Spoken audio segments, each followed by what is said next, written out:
August the 16th, 2025.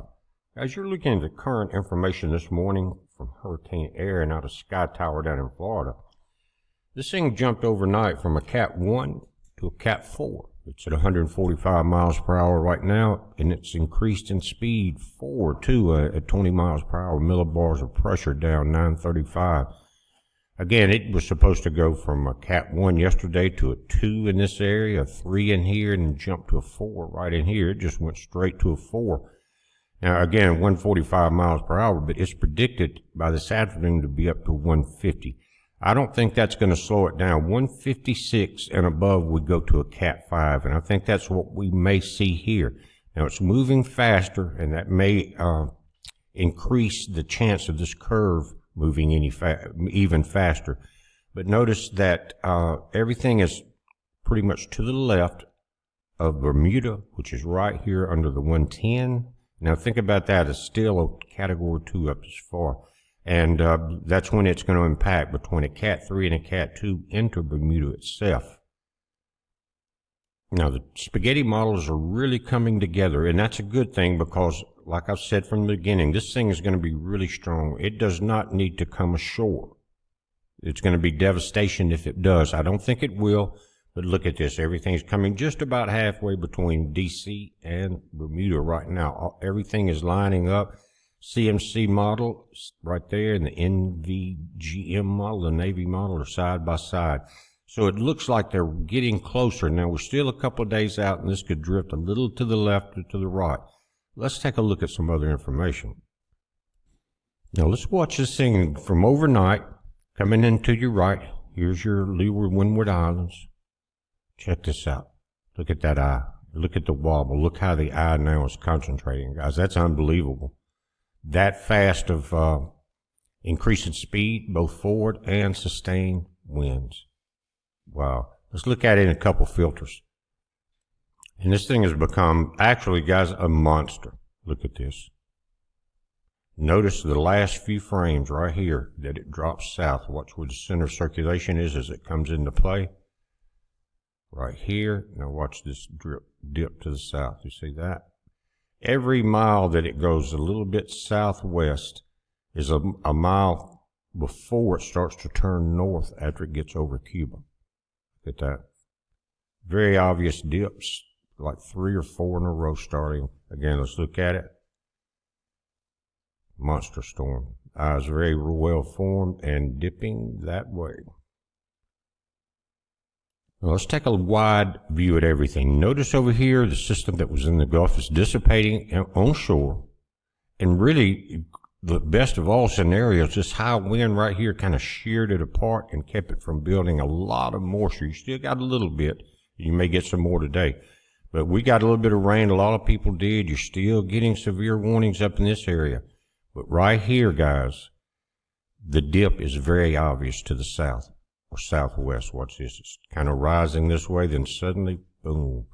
That is something that I watch for every year. I hope that I'm wrong about this and we don't get any more damage. But if it keeps that dip any further to the south, right in there, wow, then you're going to get more of the storm catching the edge of the islands, and it's going to get a little bit closer to the eastern coast. Now notice the other storms coming off of Africa there. Not a whole lot in it. What I'm seeing right now is this storm pulls away, Erin pulls away. It's pulling a lot of that Saharan dust layer with it. See this right here, that discoloration right through there. And at this front to the north of here that's pushing south, this high pressure area, is kind of pushing the dust into these rear storms. We'll just have to wait and see how they react, but there is circulation right there coming off of Africa. See that? Now, if you look at the Navy model, guys, you can see a little bit of dip right here before it springs back north. Watch again. This is a secondary storm behind it. Just a little dip right there before it gets over the Dominican Republic. Don't know how that's going to work out in the full model process, but again, the orange is high pressure. Any strengthening of this right here will make it continue a little bit further, but right in there was that dip. And I think they're predicting a dip that has already occurred or is continuing. They're not showing it dipping this morning. They're showing it dipping this afternoon right here, but it has already started that. Again, here's your secondary storm. Very similar models. This one's just a little further south until it makes this rise. This is Bermuda, which I've got my finger on right there. It's hard to see under all of this, but there it is, and the secondary storm is showing forming here.